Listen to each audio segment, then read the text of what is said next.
Olá pessoal, estamos começando já com o nosso Politicando, né? E nesta edição a gente vai falar sobre 3 temas aí que são os destaques dessa semana e desta quinta-feira, né?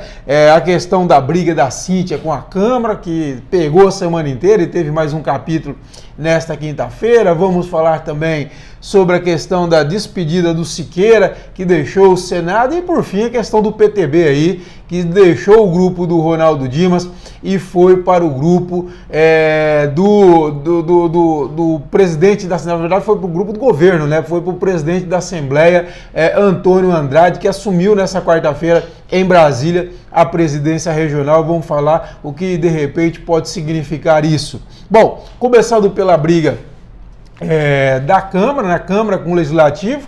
Hoje nós tivemos um capítulo, né, depois de toda a novela que vocês acompanharam a semana inteira.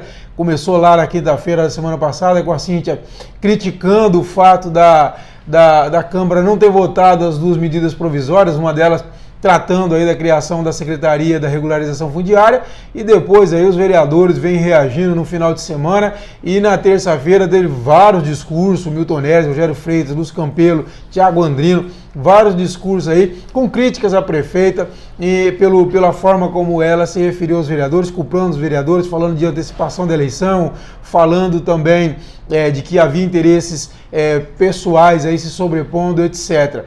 Nessa quarta-feira à tarde, o vereador Milton Neves ligou para o secretário de governo Carlos Braga e comunicou oficialmente que está fora do grupo do grupo de oposição da base de situação da base governista da prefeita na Câmara. Inclusive o filho dele, que é engenheiro, trabalhava na Secretaria de Infraestrutura, entregou o cargo dele ontem cedo e disse, inclusive, falou para mim, que a prefeita, se tiver mais os outros cargos que ele de repente indicou aí na prefeitura, que ela pode fazer o que quiser, liberar o pessoal, não é por isso que ele vai ficar preso a ela.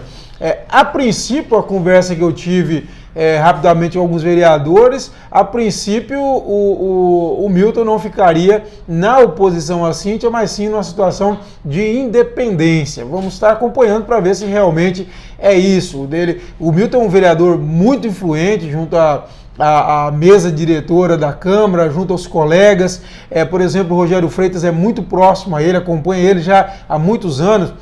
Vem desde o início do mandato do Rogério e no início de 2013, né? 2013, quando ele assumiu, ele acompanha bem o Milton Neves. Inclusive, vamos já entrar nesse assunto, o Rogério, que foi à tribuna nessa quinta-feira, recomentar a crítica que a prefeita Cíntia Ribeiro, que foi um outro capítulo, fez ao Milton Neves nessa quarta-feira no Twitter, sem citar nome, mas claramente o Milton Neves, falando que o Milton Neves foi machista, quando se referiu a ela como se tivesse feito um mimimi por conta das reclamações que fez nas redes sociais. O Milton fez isso num áudio que colocou nos grupos de WhatsApp aí no final de semana. O Rogério Freitas, nessa quinta-feira, hoje de manhã, foi à tribuna e criticou a prefeita, disse que a prefeita, quando chamou o Milton de machista, foi para o campo pessoal e na via política se dá no campo das ideias.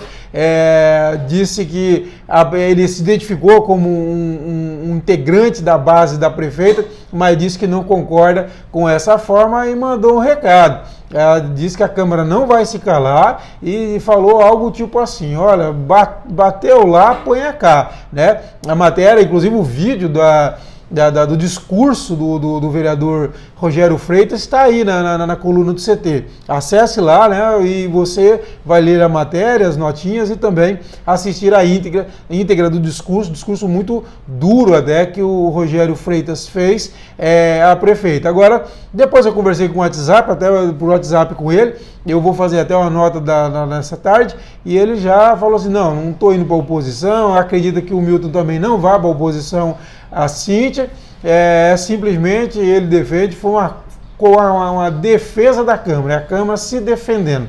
De toda forma, criou uma situação muito delicada para a prefeita Cíntia Ribeiro, que ela vai ter que reconstruir essa base dela na Câmara, e vamos ver como que ela vai fazer isso. De certa forma, enfraqueceu o próprio secretário de governo, Carlos Braga, porque a partir do momento que que a Cíntia assumiu esse confronto direto com a Câmara, ela jogou de lado, deu um jogo de corpo, como se diz no futebol, no seu secretário de governo, e isso acabou enfraquecendo o Carlos Braga perante a Câmara. Então, até que ponto isso aí também vai ser reconstruído, vamos estar acompanhando, até porque o Executivo não vive seu Legislativo, nós temos agora o orçamento, a prefeita vai ter que aprovar um orçamento para o seu último ano, um ano que ela deve ir à reeleição, então o orçamento é muito importante, é uma peça fundamental e ela precisa dos vereadores, né? Por exemplo, aquele índice de remanejamento, né, que os vereadores aumentaram o índice de remanejamento. E agora, vai manter esse índice elevado ou vai reduzir esse índice para 5%, tirar de 30%, por exemplo, e passar para 5%. Isso é um prejuízo enorme para você poder ter uma tranquilidade financeira no decorrer do ano, ainda mais no ano eleitoral. Então vamos estar acompanhando isso. Bom, gente, outro tema importante que foi a despedida do ex-governador Siqueira Campos do Senado. Ele estava como senador no lugar, ele é suplente de senador do Eduardo Gomes. O Eduardo tirou a licença aí no início de julho, ele assumiu a cadeira do Eduardo, apresentou vários projetos nesse período, né? Comemorou o seu aniversário no Senado, e ele deixa com uma figura, uma simbologia importante. Ele rejeitou receber a licença remunerada que ele tinha direito por 4 meses por conta da fragilidade de saúde dele, o que daria direito a ele receber cerca de R$130 mil, e ele abriu mão, não quis receber isso. Lembrando que o Siqueira é interessante, ele foi o primeiro governador do Brasil a acabar com as aposentadorias de governador no momento que ele mandava tudo e mais um pouco aqui no Tocantins. No seu segundo mandato de governador, ele acabou com esse benesse imoral, né, que é a aposentadoria de governador. A aposentadoria de político em cargo, em geral, é imoral, é indecente, porque político não é profissão, né? Eles mesmos dizem que é serviço público, mas tratam como negócio, tratam como profissão. Mas um exemplo importante que o Siqueira deu aí com essa simbologia, né, de abrir mão desses 4 meses de salário que ele tinha direito. Até ele está saindo, eu conversei com o Eduardo Gomes, por 2 motivos. Primeiro, a questão de saúde.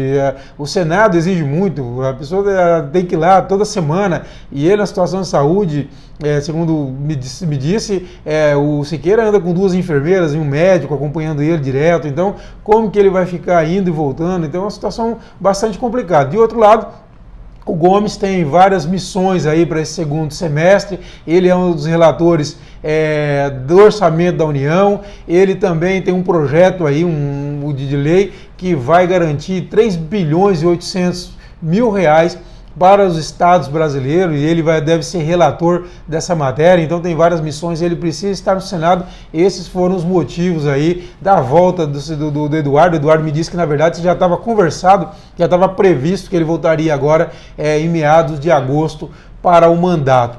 O Siqueira se despediu apresentando um projeto que está fazendo uma medida que está dando o que falar. Ele enviou um ofício para a comissão permanente do livro, deixa eu só achar aqui, do livro do mérito, né, que é um livro, na verdade é uma ordem honorífica brasileira que homenageia os grandes cidadãos brasileiros que tiveram destaque, que contribuíram muito para o Brasil, e ali estão escritos os nomes das pessoas que mais contribuíram com o país. O Siqueira enviou o ofício nessa quarta-feira, no seu último dia, para a comissão permanente do livro do mérito, sugerindo a inclusão nele das seguintes personalidades: o presidente Jair Bolsonaro, o ministro Sérgio Moro, o procurador-geral coordenador da Lava Jato, o Deltan Dallagnol, da deputada estadual de São Paulo, Janaína Pascoal, do filósofo Olavo de Carvalho e do general Eduardo Vilas Boas. Ele diz que essas pessoas garantiram a democracia, por causa delas o Brasil não entrou num caos total na era do PT, livrou o Brasil no combate à corrupção, enfim, rasga elogios. Está lá a íntegra, inclusive, do ofício na coluna do CT. Clica lá e você lê as notas e lê a íntegra do ofício que o Siqueira enviou para a comissão permanente do livro do mérito. Bom, e para a gente encerrar, O PTB, realmente, como a gente tinha já adiantado semana passada, passou para as mãos aí do presidente da Assembleia, o Antônio Andrade, numa articulação feita pelo deputado estadual federal Carlos Gaguin. O Gaguin e o Antônio Andrade já foram PTBistas lá no passado e aí continuam bastante influentes aí no partido e o Gaguin mostrou isso. E nessa articulação, que envolveu diretamente o Roberto Jefferson, ele que é o presidente nacional, ele tirou o PTB das mãos do prefeito de Araguaína, Ronaldo Dimas, e colocou na mão do Palácio Araguaia. A grande verdade é essa, o Antônio Andrade, né, agora é um dos homens de maior confiança do governador Mauro Carles, e há um estremecimento de relação entre o prefeito de Araguaína, que apoiou o Carles no ano passado, e o Palácio Araguaia. Então, na verdade, essa medida, essa iniciativa de tirar o PTB e passar para o Antônio Andrade, na verdade, configura uma forma do governo mostrar que não tem o Ronaldo Dimas como um homem da sua base, né? Porque senão não teria mexido. O presidente regional do PTB era o Wagner Rodrigues, que é chefe de gabinete do Ronaldo Dimas. Alguns PTBistas antigos me disseram, fizeram uma crítica que o Ronaldo não se filiou ao partido, não filiou o filho ao partido, então por isso teria um certo desgaste dele com a direção nacional.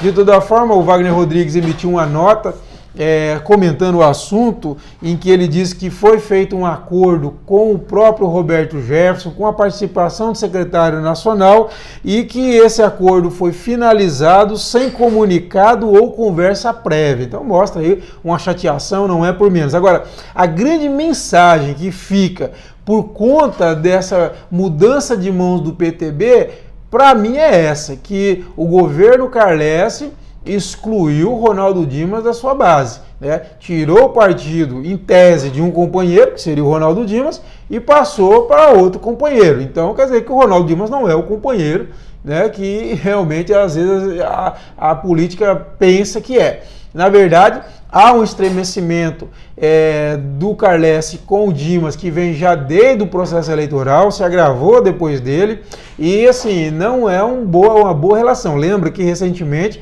eu publiquei na coluna do CT umas críticas bem duras que o Ronaldo fez ao secretário de Desenvolvimento Econômico do Estado, né, e o Ridovaldo. Então, assim, há uma insatisfação muito grande do prefeito e se configurou agora politicamente. Isso está muito claro que o governo escolheu que não quer o Ronaldo como membro do grupo, porque senão não teria avalizado. E dizer que isso não teve a anuência, pelo menos, do governo, é bobagem. Ninguém vai acreditar. Eu mesmo não acredito. Pode jurar de pé junto para mim.